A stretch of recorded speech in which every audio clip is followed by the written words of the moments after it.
कांग्रेस ने जान करते हार के डर से षड्यंत्र पूर्वक उनके प्रत्याशी के फार्म में गलती रखी, क्योंकि ये सीट पर कई सारे कांग्रेसियों की नज़र थी।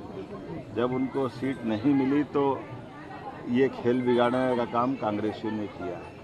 कितनी छोटी बात है, कोई पंच सरपंच का भी फार्म भरता है तो क्या उसके आपराधिक रिकॉर्ड की जानकारी नहीं देना चाहिए?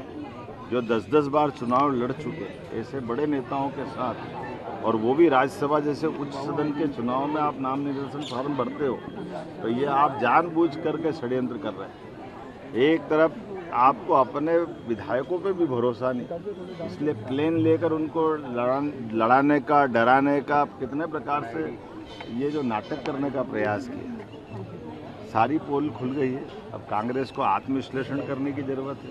भारतीय जनता पार्टी के लिए सौभाग्य की बात है, हमने बीते लोकसभा चुनाव में कमलनाथ जी की सीट जीत करके एक नया रिकॉर्ड बनाया था कि हमारे पास आज की दिशा में 29 की 29 लोकसभा सीटें, हमारे आलोक शर्मा जी सहित सारी सीटें हम जीत करके प्रचंड बहुमत से आए थे। और तत्पश्चात उसी समय वैसे तो एक रिकॉर्ड बना था इंदौर का, जब मैंने कहा था कि जिस नगर का जिलाध्यक्ष हो, अगर वहाँ लोकसभा का वो प्रत्याशी नहीं लड़ा पाए तो ये उनको विचार का विषय होना चाहिए।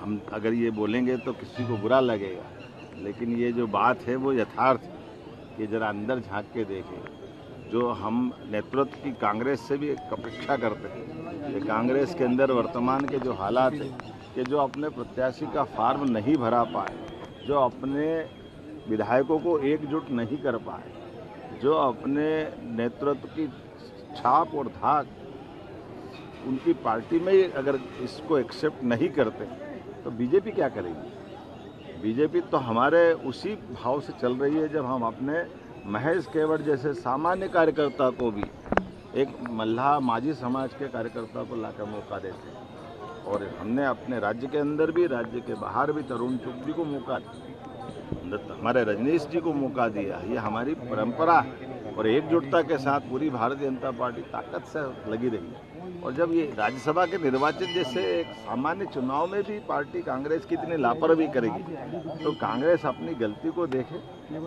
निर्वाचन अधिकारी के सामने उनने अपना पक्ष भी रखा, एक्सेप्ट भी करा कि हाँ हमने ये बात छिपाई थी। और जरा देखो तो सही, जिस आपराधिक प्रकरण पे हम अभी बोल नहीं रहे वो प्रकरण किस प्रकार का है। प्रत्याशी ला रहे हैं तो प्रत्याशी को लाने के पीछे वो देख तो ले कि जिस धारा में उन पर प्रकरण चलाने के लिए परिवाद लगाया गया तेलंगाना सरकार में न्यायालय के सामने, उसके बारे में क्या आप बोलेंगे?